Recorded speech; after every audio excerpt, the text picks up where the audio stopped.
నాకు క్యాన్సర్ రాదు అని ఎంతమంది టెన్షన్గా చెప్పగలరండి? చెప్పలేని పరిస్థితి.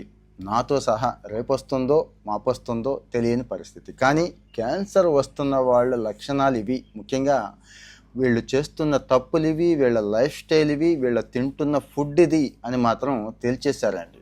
డాక్టర్ సౌరభ్ సేథి అని చెప్పి హార్వర్డ్లో చదువుకున్న గ్యాస్ట్రో ఎంట్రాలజిస్ట్ అయినా చాలా పరిశోధన చేసిన తర్వాతే ఈ విషయాలన్నీ చెప్తున్నాడు.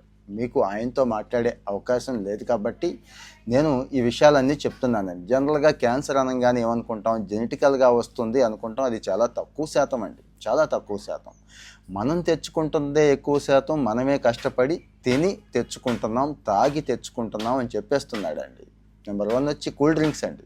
ఇక డ్రింక్స్, ఏ డ్రింక్స్ అయినా కానీ కూల్ డ్రింక్స్ దగ్గర నుంచి రకరకాల డ్రింక్స్ తాగుతూ ఉంటాం, రకరకాల ఫ్లేవర్స్లో తాగుతూ ఉంటాం కదా, అది.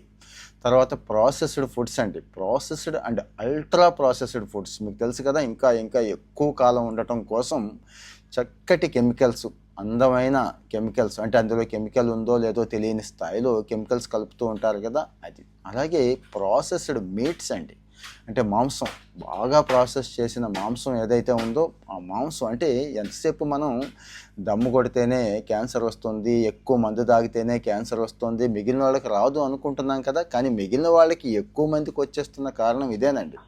ఇక మందు కొడితే ఎలాగో మీకు తెలిసిందే, ఈ మధ్య యూరోపియన్స్ కూడా మందు మానేశారు, బాగా మానేశారు, చాలా తగ్గిపోతుంది. కారణం వాళ్ళకి అర్థమైపోతుందండి, దానివల్ల ఏ మాత్రం ఉపయోగం లేదు, ఈవెన్ గ్రేప్ వైన్లో కూడా ఏమీ లేదు ఉపయోగం అని వాళ్ళకి అర్థమైపోయి మానేస్తున్నారండి. లేకపోతే ఇగో క్యాన్సర్ కేసులు పెరిగిపోతున్నాయి కదా, విపరీతంగా పెరిగిపోతున్నాయి. ఇంకో ప్రధానమైన కారణం వేయించిన ఆహారాలు అంటారండి. ఫ్రైస్, అది ఫ్రైస్ అంటే ఇక మీకు తెలుసు, బయట ఫ్రెంచ్ ఫ్రైస్ ఒకటే కాదండి, చాలా రకాలైన చిప్స్ దగ్గర నుంచి చాలా తింటారు కదా మన వాళ్ళు.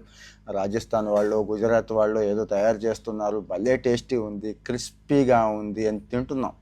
ఒకసారి గుర్తు తెచ్చుకోండి, భోజనం చేసేటప్పుడు కూడా 4 ముక్కలు అవి ఉండాలి అన్నట్టు. అంటే చారు కలుపుకున్నా, పప్పుచారు కలుపుకున్నా, సాంబార్ కలుపుకున్నా, ఆ ముక్కలు బయట నుంచి తెచ్చుకున్నవి రెగ్యులర్గా తింటున్నామండి. మరి రెగ్యులర్గా షుగర్ డ్రింక్స్ తీసుకుంటే, రెగ్యులర్గా రకరకాల ఆయిల్స్తో వేయించినవి తీసుకుంటే, అల్ట్రా ప్రాసెస్ అంటున్నాం కదండి, ప్రాసెస్డ్ ఫుడ్స్ అంటే అవి నిల్వ ఉండటానికి విపరీతమైన కెమికల్స్ కలుపుతారు. ఆ కెమికల్స్ ఇవన్నీ శరీరంలోకి వెళ్ళి, అంటే మందు తాగటం ఓకే, దాంతోపాటు ఇవన్నీ కూడా కలిసి శరీరాన్ని ఏం చేస్తున్నాయి, విపరీతంగా, క్యాన్సర్ అంటేనే తెలుసు కదండి, అసహజంగా కణజాలాల పెరుగుదల, ఎక్కడ దేని మీద ఎఫెక్ట్ చూపిస్తుందో తెలియట్లేదు. సో న్యాచురల్ ఫుడ్కి వెళ్ళండి దయచేసి, సాధ్యమైనంత వరకు.